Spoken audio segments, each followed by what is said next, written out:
ఓం సదాశివసమారంభాం వ్యాసశంకరమధ్యమాం అస్మదాచార్యపర్యంతాం వందే గురు పరంపరాం.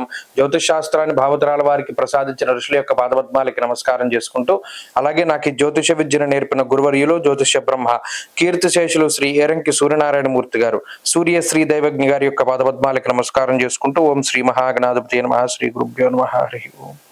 వీక్షకులందరికీ నమస్కారం. ధనురాశి వారికి ఈ వారం సాధారణమైనటువంటి ఫలితాలు గోచరిస్తూ ఉన్నాయి. చతుర్థ స్థానమందు శుక్రబుద్ధులు యోగిస్తూ ఉన్నారు. ఇక్కడ చతుర్థ స్థానమందే 2 గ్రహాలు అనుకూలత, 2 గ్రహాలు ప్రతికూలత, అనగా శని రాహువులు ప్రతికూలంగా ఉన్నారు. పంచమ స్థానమందు రవి ప్రతికూలంగా ఉన్నారు. షష్ఠ స్థానమందు గురుడు ప్రతికూలంగా ఉన్నారు. అష్టమంలో కుజుడు ప్రతికూలంగా ఉన్నారు. ఇక్కడ ప్రతికూలంగా ఉన్నారు అంటే వాళ్ళేమి మిశ్రమమైనటువంటి ఫలదాతలు కాదు. వాళ్ళు చేయవలసినటువంటి చెడు మ్యాక్సిమం చేస్తున్నారు. ఇది అనుభవంలో కూడా ధనురాశి వారిలో ఎక్కువగా కనబడుతూ ఉన్నది. ఇక్కడ శుక్రుడు గాని బుధుడు గాని శుభగ్రహాలు గానే మనం భావించాం. అయినప్పటికీ శని రాహువులు ఇచ్చేటువంటి చెడు ఫలితాలతో పోల్చుకుంటే వీళ్ళు ఇచ్చే శుభం కనబట్ల. శని రాహువులు 100కి 90% ఒక మనిషిని పాడు చేస్తూ ఉంటే వీళ్ళు 10% మాత్రమే బాగు చేస్తున్నారు. ఈ విషయాన్ని దృష్టిలో పెట్టుకోవాలి. అంటే ఇప్పుడున్నటువంటి గోచార పరిస్థితులు ధనురాశి వారికి కొంత వ్యతిరేకంగానే ఉన్నాయి.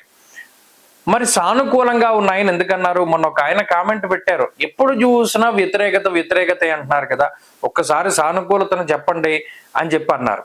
అయితే అలా అన్నారని చెప్పలేదు సుమా. ఈ వారంలో చంద్రబలం అధికంగా ఉన్నది. ఇది ధనురాశి వారికి కొంత మానసికమైనటువంటి ఊరటగా ఉంటుంది. చంద్రుని యొక్క సంచారము జన్మరాశిలో ఉన్నప్పుడు శశాంకే గ్రహ, ఈ చంద్రుడు జన్మరాశి స్థిత గ్రహంగా ఉన్నప్పుడు శరీర సౌఖ్యమారోగ్యం సంతోషో ధనమున్నతి. ఉన్నతమైన ధనం అక్కర్లేదండి, అసలు పోకుండా ఉంటే చాలు, బాధ లేకుండా ఉంటే చాలండి, సంతోషం అక్కర్లేదన్నటువంటి స్థితికి ధనురాశి వారు వచ్చారు. మొన్న ఒక ఆయన నాకు ఫోన్ చేస్తే ఈ విషయాన్నే చెప్పడం జరిగింది.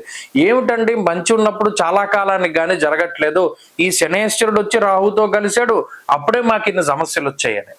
అయితే ఇది మనం చెప్పలేనటువంటి పరిస్థితి. గ్రహస్థితి అన్నది అది చెడు ఫలితాలను వెంటనే ఇస్తూ ఉన్నది, మంచి కూడా అంతే స్పీడ్గా వస్తుంది. కానీ మరి వీరికి రాకపోవడానికి గల కారణం జాతకంలో ఉన్నటువంటి దశాంతర దశలు, అది కూడా మనం గమనించాలి. మరి ఈ వారంలో ప్రత్యేకించి అష్టమ కుజుని యొక్క దోషం ఉన్నది. మరి కుజుడు అష్టమంలో ఉన్నప్పుడు రుణాలను తగ్గించి వేస్తారు అని చెప్పి శాస్త్రంలో చెప్పారు. కానీ అదే చేత్తో స్థాననాశ అన్నారు, ఉన్న స్థానాన్ని వదిలిపెట్టేసేటువంటి పరిస్థితులు ఉంటాయి అని.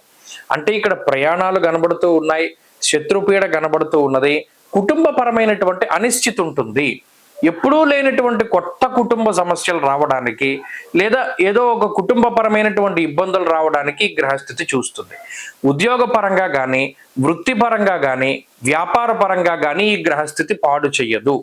ఎందుకంటే ఈ గ్రహస్థితి వల్ల వృత్తి ఉద్యోగాల్లో ఇబ్బందులు లేవు, అలాగే ఆదాయానికి సంబంధించినటువంటి ఇబ్బందులు కూడా లేవు, అన్ని బాగున్నాయి. ప్రత్యేకించి ఈ వారంలో ధనురాశి వారు మరింత అనుకూలమైనటువంటి ఫలితాలను సాధించడానికై ఎక్కువగా సుబ్రహ్మణ్య ఆరాధన చేస్తూ ఉండటం చెప్పదగినటువంటి సూచన. ఈ వారంలో కలిసి వచ్చేటువంటి రోజు శుక్రవారంగా చెప్పవచ్చును. అదృష్ట సంఖ్య 5, అదృష్ట వర్ణము తెలుపు. తదుపరి మకర రాశి.